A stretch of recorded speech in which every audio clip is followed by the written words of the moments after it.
उदाहरण नंबर 23 में आपको दिया गया है अवयव ए बराबर जिसके अवयव हैं 2, 1, 3, 4 का सहखंडज ज्ञात कीजिए।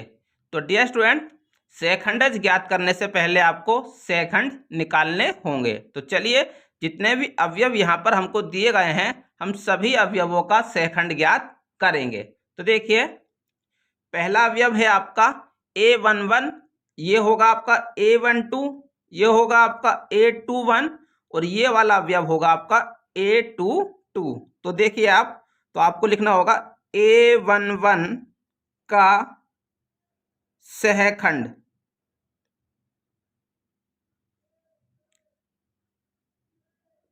A11 बराबर होगा आपका -1 की पावर 1 + 1 और यहाँ पर आपका होगा M11।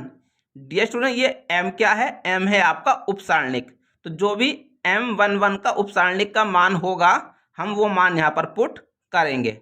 तो डियर स्टूडेंट्स, M11 क्या होगा? देखिए, M11 पहले वाले अवयव का उपसारणिक। तो पहला वाला अवयव जो है आपका वो इस वाले स्तंभ में आ रहा है, तो इसको छोड़ दीजिए, और इस वाली पंक्ति में आ रहा है, इसको छोड़ दीजिए। तो जो मान होगा आपका वो आपका 4 होगा। तो ये हो जाएगा आपका -1 की पावर 2 और मल्टीप्लाई 4।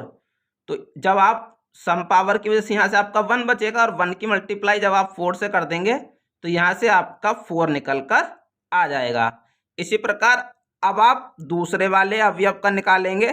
तो A12 का सहखंड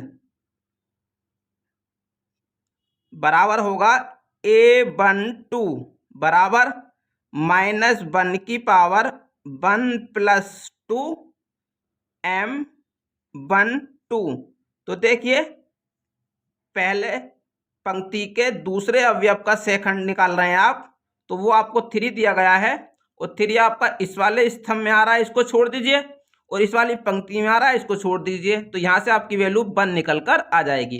तो इसका उपसारणिक 1 निकल कर आएगा, तो आप लिखेंगे -1 की पावर 3 और मल्टीप्लाई में आप 1 लिखेंगे। तो देखिए डियर स्टूडेंट्स, क्योंकि यहाँ पर विषम पावर दी गई है, विषम पावर की वजह से यहाँ पर आपका माइनस का 1 बचेगा, और -1 की गुणा जब आप 1 से करेंगे तो यहाँ से आपकी वैल्यू -1 निकल कर आ जाएगी।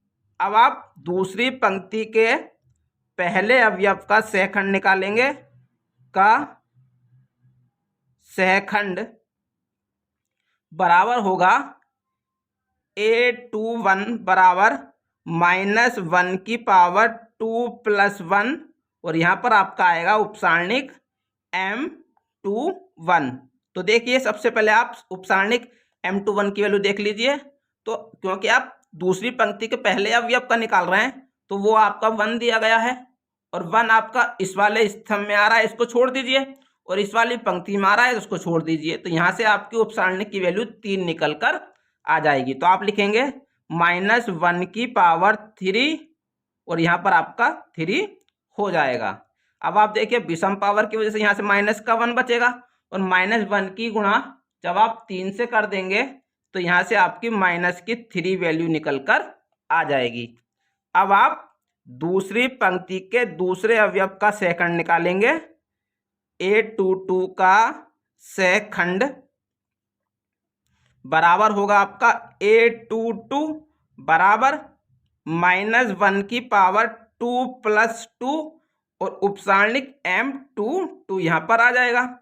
अब आप देखिए, M22 मतलब दूसरी पंक्ति के दूसरे अवयव को उपसारणिक लिखना है आपको। तो देखिए, वो आपको 4 दिया गया है, दूसरी पंक्ति का दूसरा अवयव आपको 4 दिया गया है, और 4 इस वाले स्तंभ में आ रहा है, इसको छोड़ दीजिए, और इस वाली पंक्ति में आ रहा है, इसको छोड़ दीजिए। तो यहाँ से आपका बचेगा 2। तो ये हो जाएगा आपका -1 की पावर 4, और यहाँ से वैल्यू आपकी 2 निकल कर आ रही है। तो आप 2 यहाँ पर लिख देंगे।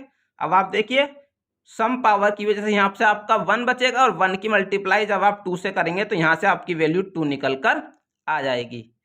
तो डियर स्टूडेंट्स, ये जो आपके सहखंड निकल कर आए हैं, इन सहखंडों से आप एक अवयव का निर्माण करेंगे।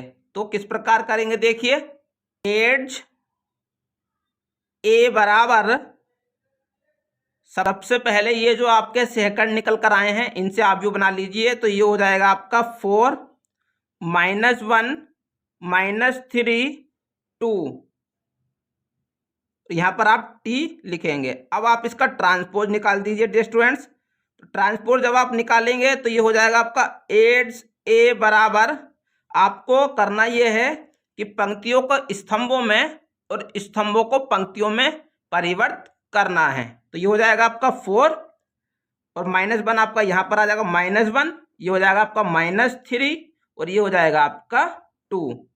तो डियर स्टूडेंट्स, इस प्रकार से आप किसी भी सवाल का सहखंडज ज्ञात कर सकते हैं।